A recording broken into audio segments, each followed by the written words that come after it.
नमस्कार, बहुत स्वागत आपका। मैं हूं आपके साथ मनोरा सक्सेना। आज बात बिहार की करते हैं, चूंकि नई सरकार में अब पोर्टफोलियो का बंटवारा हो चुका है। किसको क्या मिला ये आप जान रहे हैं। लगातार सुबह से सुर्खियां हैं, अलग अलग माध्यम से ये बातें आप तक पहुंच गई होंगी। लेकिन इसमें हाईलाइट क्या रही? इसमें हाईलाइट रही नीतीश सरकार में पहली बार बीजेपी संभालेगी गृह, यानी कि 20 साल तक जेडीयू नीतीश हमेशा से गृह मंत्रालय अपने पास रखता रहा है, लेकिन बीजेपी गृह मंत्रालय इस बार अपने पास ले गई है। इस खबर के मायने क्या हैं और इसको राजनीतिक भविष्य के चश्मे से किस तरीके से देखना चाहिए, इसे हम समझाएंगे आपको। इसके पीछे की डील क्या रही ये भी आपको बताएंगे। स्पीकर का पद जेडीयू को मिला है और जाने कैसे डील हुई पक्की बिहार में, चलिए आपको डिटेल में बताते हैं। बिहार में मुख्यमंत्री नीतीश कुमार ने एक बार फिर से लोगों को चौंका दिया। किसी को उम्मीद नहीं थी कि नीतीश कुमार अपने 21 साल के कार्यकाल में गृह विभाग छोड़ेंगे, लेकिन इस बार के बदले सीन ने नीतीश कुमार को ये करने पर मजबूर कर दिया। इसका ये मतलब कतई नहीं है कि नीतीश कुमार ने सरेंडर कर दिया है। ये सब जानते हैं कि नीतीश कुमार कितने हार्ड बार्गेनर हैं।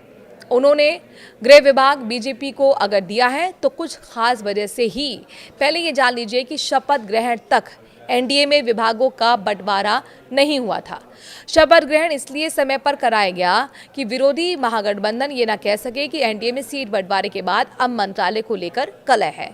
इतनी बम्पर जीत के बाद मोदी नीतीश विपक्ष को ये मौका नहीं देना चाहते थे, इसीलिए पहले मंत्रिमंडल ने शपथ ली और इसके बाद शुक्रवार को आखिरी समय में मंत्रालय के बंटवारे पर मोहर लगाई गई। गृह विभाग के बदले जेडीयू को स्पीकर पद की राजनीतिक गलियारों में इस बात की जोरदार चर्चा है कि जेडीयू ने बीजेपी को गृह विभाग जैसा महत्वपूर्ण मंत्रालय इस शर्त पर सौंपने का फैसला लिया है कि विधानसभा अध्यक्ष का पद जेडीयू कोटे से होगा। हालांकि शुक्रवार सुबह तक बीजेपी और जेडीयू के बीच स्पीकर पद को लेकर कोई स्पष्ट सहमति नहीं बन पाई थी।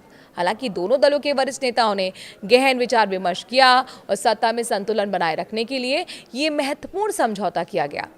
बीजेपी को गृह विभाग मिला जबकि जेडीयू को स्पीकर का पद मिला।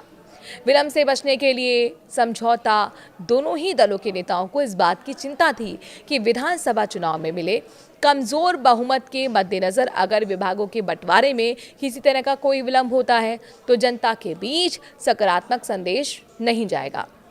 इसी कारण मुख्यमंत्री नीतीश कुमार ने स्थिरता सुनिश्चित करने के लिए गृह विभाग की जिम्मेदारी सहयोगी दल को सौंपने का फैसला किया है और बीजेपी ने भी गठबंधन में संतुलन बनाए रखने के लिए स्पीकर का पद जेडीयू को देने पर सहमति जताई है। आखिरकार आप इस चेंज को किस तरीके से देख रहे हैं? अपनी राय कमेंट के जरिए जरूर दीजिए। नमस्कार।